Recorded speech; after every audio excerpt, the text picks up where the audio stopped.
अस्सलाम वालेकुम, कैसे हैं आप सब। उम्मीद है आप सब खैरियत से होंगे। मेरी एक बहन का सवाल है, पहले मैं आपको वो सुनाती हूँ।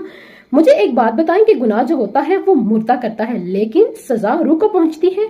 ये अल्लाह के महबूब सल्लल्लाहु अलैहि वसल्लम ने फरमाया कि मुर्दे को भी सजा मिलेगी और रूह को भी। हाँ जी, तो आपका सवाल बहुत खूबसूरत है और गहरा है और गौर तलब है, तो मैं कुरान और हदीस की रोशनी में आपको समझाने की कोशिश करती हूँ। सबसे पहले हमारा जिस्म, हमारा बदन, रूह क्या है? हमारी उसमें जान है।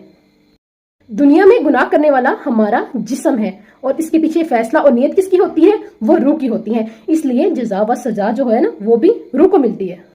आलम बरज़ख में रूह को अजाब मिलेगा या फिर राहत मिलेगी।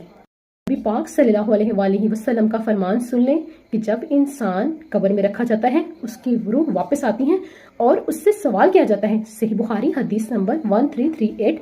इससे ये बात साबित होती है कि अजाब या राहत रूह को मिलती है।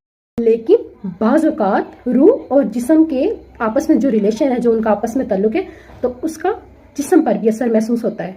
यानी कि कब्र का अजाब है या सुकून है, वो जिस्म और रूह दोनों को मिलेगा। लेकिन जो मरकजी हैसियत जो है ना, वो रूह को मिलेगी। यानी अगर फूलों के हार मिले वो भी रूह को मिलेंगे, और अगर जूते मिले ना, वो भी हमारे रूह जिस्म दोनों को मिलेंगे। अल्लाह ताला ने कुरानी मजीद में सूरतुल तौबा आयत नंबर 105 में फरमाया, अल्लाह ताला तुम्हारे अमाल को खूब देखता है। नियत और इरादा ही गुनाह या नेकी की बुनियाद होती है। लिहाजा अगर जिस्म से गुनाह होगा ना, तो इसका जो हुक्म दिया होगा वो रूह नहीं दिया होगा।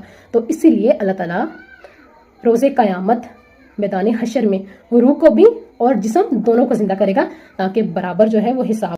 जज़ाकल्लाह। अगर वीडियो अच्छी लगी हो, लाइक करें, कमेंट करें, शेयर करें। जज़ाकल्लाह खैर।